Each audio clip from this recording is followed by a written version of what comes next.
season, Zach?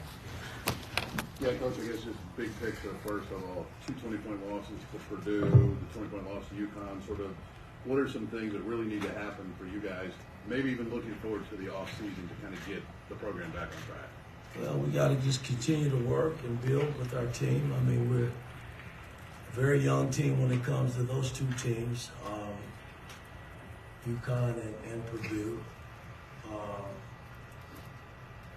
Not having X, that hurts because it puts a lot of pressure on Gabe to get some things done. And I thought he played okay tonight, but I thought the difference was Smith and then the big fella for them. Zach, can you write the mic? I guess, Mike, how far can this team come, whether it's the rest of this season or through the offseason, in terms of maybe learning how to defend through stretches where shots aren't falling and really kind of starting with, I guess, it's defensive intensity and not letting whatever's happening offensively affect it? We just got to, we got to continue to grow as a team. And we're going to have to add some pieces. But the season's not over with, guys. I mean, we still have 7 more games, I believe, to go. And anything can happen. We got 4 of those 7 at home, which we got to take care of our home court. We got to win at home, and then we got 3 games out on the road that we got to go and win. I mean, it's just that simple. So, I mean, we're still in the thick of things. We're in the middle of the pack. This was a tough game tonight because, you're out on the road playing the number 2 team in a hostile environment. And we just didn't. I thought we played well early. And from the 10-minute mark going into the half, we couldn't score. We threw the ball away, and they gave them the cushion going in at halftime. But then we were so awful coming out the second half, couldn't make shots, and they capitalized on it. Mike, can you write the Tad? Yeah, Mike, at the start of the second half, you just mentioned, did you guys feel like you guys were rattled? What happened there with, Well, I wouldn't call it rattled. You got to make shots. And we threw the ball away, had some turnovers, and I thought Malik tonight it just wasn't Malik, and they had a lot to do with that from a defensive standpoint. And I think he was trying to do it himself and just looked out of character. I mean, he's been pretty solid for us this season, but tonight it just wasn't his night. Tad on your left, and Mike. Mike, Tuesday night you get the response to adversity you wanted in the second half. Tonight you did not.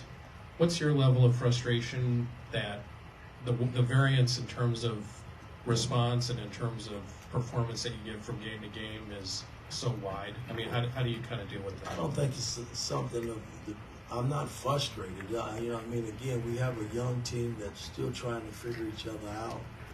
Not having X is been huge for this team.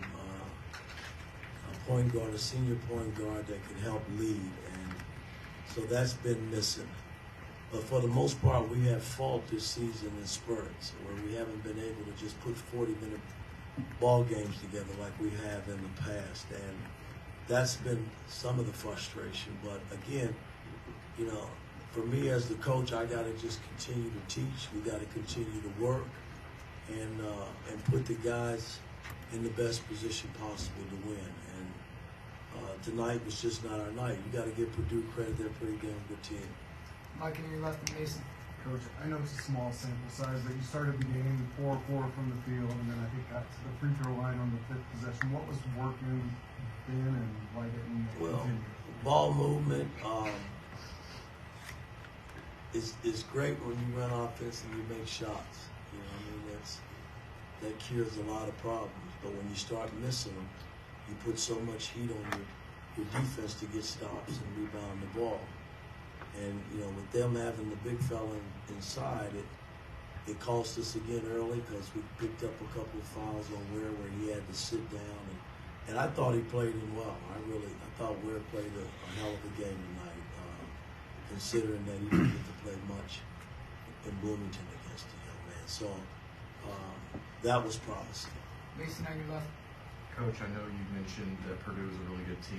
They've been doing this kind of performance to a lot of different teams, but when you take a glance at them kind of from a program level, for them to rise to this point where their success is so sustained, do you see a sort of catalyst to that? Well, I thought our team the last 2 years was right there. I think we beat Purdue the last 3 out of 4 outings prior to this season. So I thought our team was pretty special last season and the season before. So they have grown together. We revamped our team this summer with 10 new faces in our ball club, and we're young. And I'm not using that as an excuse. I still expect to win, but it's kind of caught us a little bit. But we still got a lot of basketball still left. All right, thanks, Coach. We'll have Ware and Gallo outside the locker room.